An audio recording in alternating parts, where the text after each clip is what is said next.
Coucou les petits légumes. T'as vu mes nouvelles bottes? Elles sont cool hein. Feuille de chou. La feuille de chou. Des feuilles de chou. Feuille de chou. C'est l'heure de la feuille de chou. C'est l'heure de la feuille de chou. Faites avec mes choux à moi. Cette vidéo elle a tardé un petit peu à venir parce que comme vous le savez, j'étais en plein marathon couture.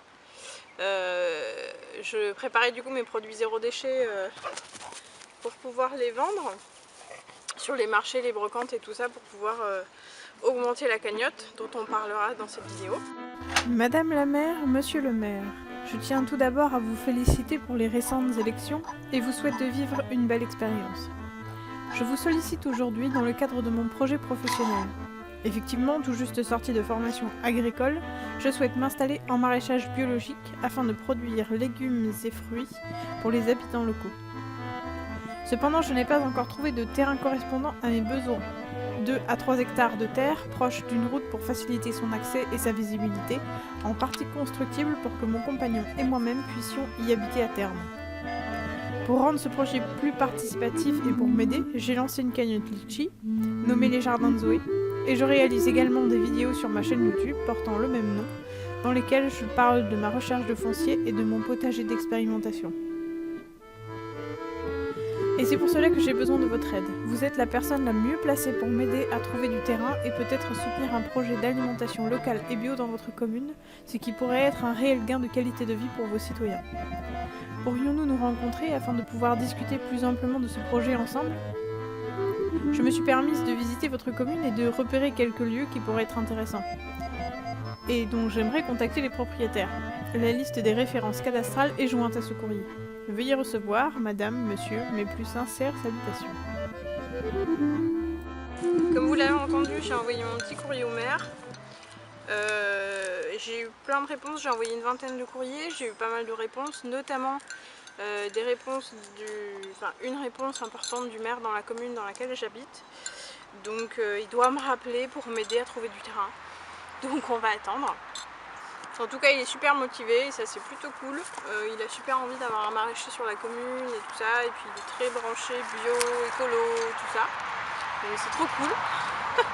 Sauf qu'il est parti en vacances donc bah on va attendre. Hein.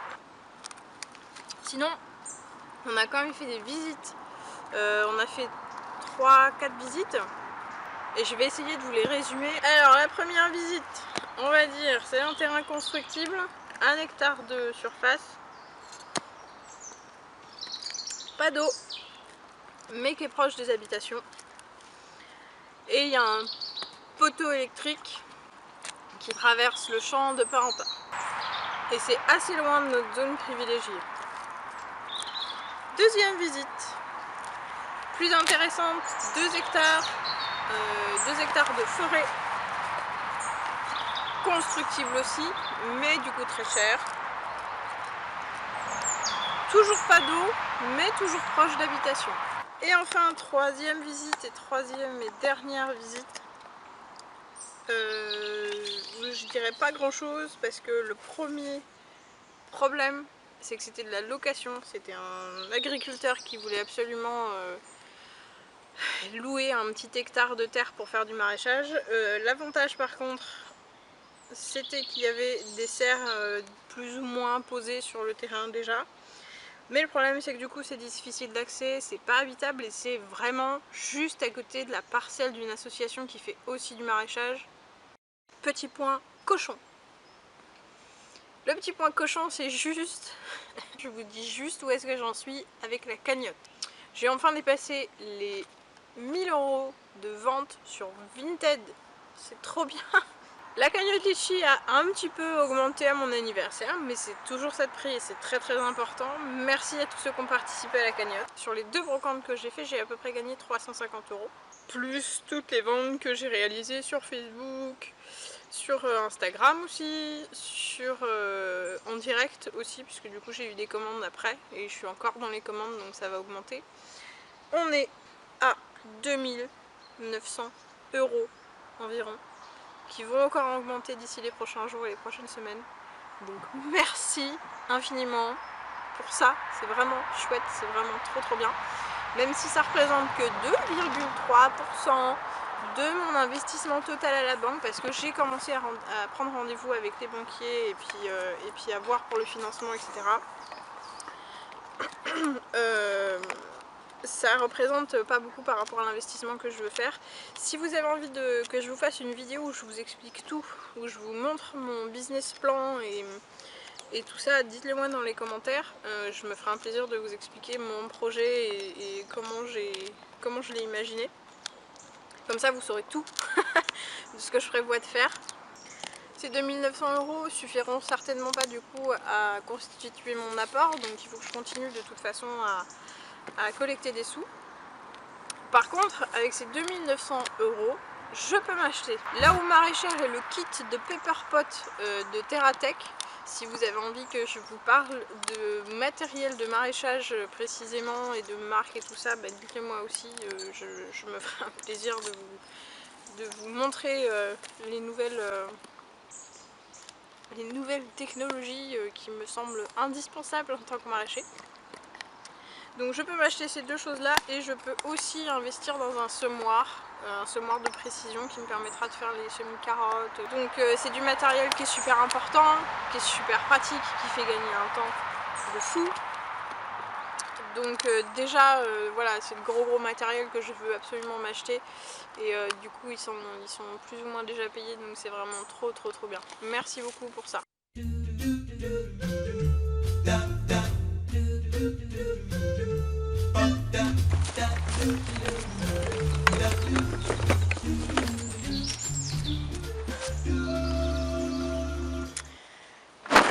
Le potager se porte plutôt bien. Il a pas mal souffert de la sécheresse des derniers temps. C'est vrai que ça a été un petit peu compliqué quand même. Je pense notamment à un plant de poivron qui a failli cramer. Sinon c'est plutôt chouette. Avec les tempêtes et les gros orages qu'on a eu, ça lui a fait vraiment du bien. Il est tombé en 3 jours presque 80 mm, quelque chose comme ça. Donc vraiment énormément d'eau.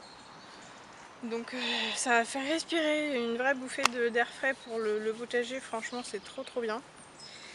Les poivrons ont pris entre 20 et 40 cm en quelques jours. Les tomates, bon, elles ont un petit peu ralenti, et puis les courgettes ont un petit peu ralenti aussi au niveau de la production, surtout que les courgettes sont un petit peu malades. Du coup j'en ai profité pour faire mes petites potions magiques de biodynamie, la décoction de prêle et la tisane d'ortie. Ce qui a permis de pas mal rebooster quand même les plants. Ils sont de nouveau en production, ils sont en train de faire plein de fleurs et tout ça, c'est super chouette. Donc on va de nouveau manger plein de courgettes, c'est cool. Après on a fait la récolte de pommes de terre qui a été plutôt bonne. Je suis plutôt contente du résultat, on les a récoltées un peu tôt, mais c'était pour remplacer les pommes de terre par les poireaux. Donc les poireaux je les ai vraiment mis au dernier moment, je les ai plantés quelque chose comme fin août, donc vraiment tard. Mais bon, ils sont là, ils sont beaux, ils sont en train de reprendre impeccable. Et puis du coup je commence à ramasser vraiment des belles carottes. Franchement je les trouve trop belles. Elles sont super bonnes, elles sont hyper sucrées.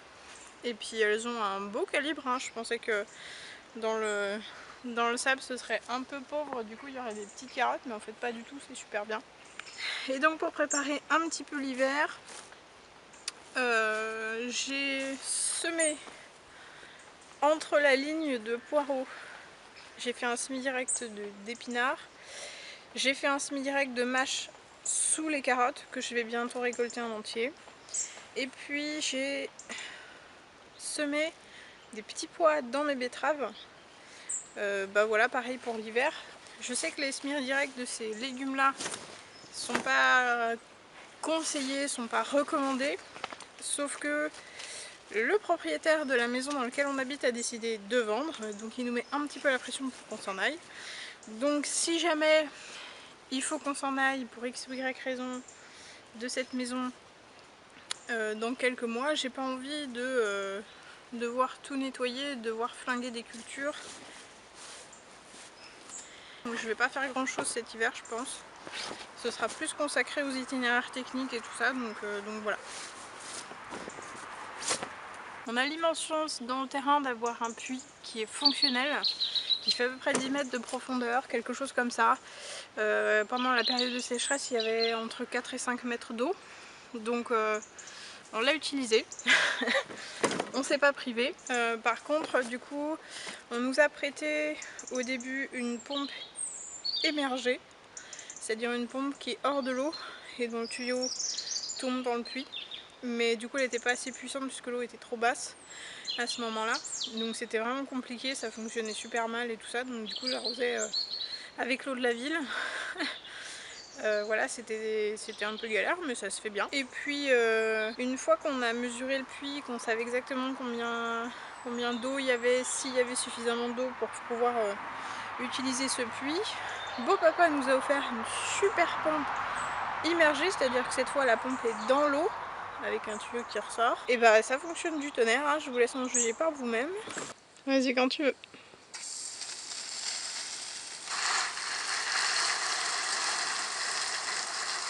Cool.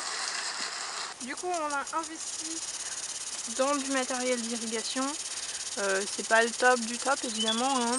On a acheté du coup 3 asperceurs. On a acheté ce qu'il fallait du coup pour faire une dérivation, puisque du coup on a 2 tuyaux d'arrosage qui vont jusqu'au jardin. Donc du coup avec les 3 asperceurs, il y en a un qui est branché en série. On perd évidemment un petit peu de pression sur le dernier arroseur, ce qui est normal, et en fin de compte c'est pas plus mal puisque ça me permet d'arroser les 2 petites planches de fraises et de rhubarbe. Donc ça c'est pas mal. Bon par contre c'est pas le tip top, hein, effectivement. C'est pas des arroseurs, des asperceurs aussi performants que des Meganet par exemple, que je prévois d'acheter pour mon installation. Parce que comme c'est pas homogène et que le jardin est carré et que font des ronds, on a fait au mieux, et c'est pour ça que la sécheresse a fait souffrir quelques plants de légumes. Mais rien de très grave puisque du coup ça repart plein pot, c'est que du bonheur. Qui dit fin de saison dit rentrée, qui dit rentrée dit début d'automne. J'ai pas très envie, surtout que j'ai pas de travail, même s'il faudrait que j'en trouve un. À moins que YouTube soit considéré comme un travail, mais je suis pas certaine parce que je suis pas payée. Bref, pour faire durer la saison d'été encore un petit peu, ce que je vous propose c'est une petite recette de risotto aux légumes d'été. Vas-y.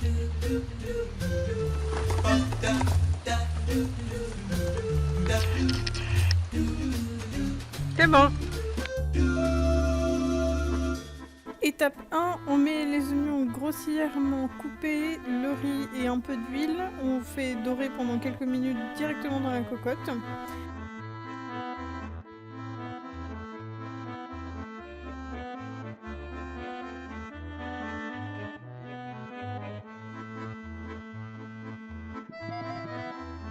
Pendant ce temps, on va préparer un bouillon, de légumes ou non selon vos préférences.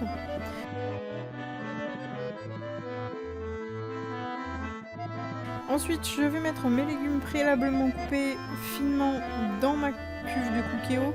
Pour 12 personnes, j'ai mis environ 700 g de riz, 2 courgettes, une grosse aubergine, 4 tomates, un poivron et 2 carottes. J'ai recouvert le tout avec mon bouillon, complété avec de l'eau si besoin. 30 à 40 minutes de cuisson sous pression, que ce soit au Cookéo ou à la cocotte minute.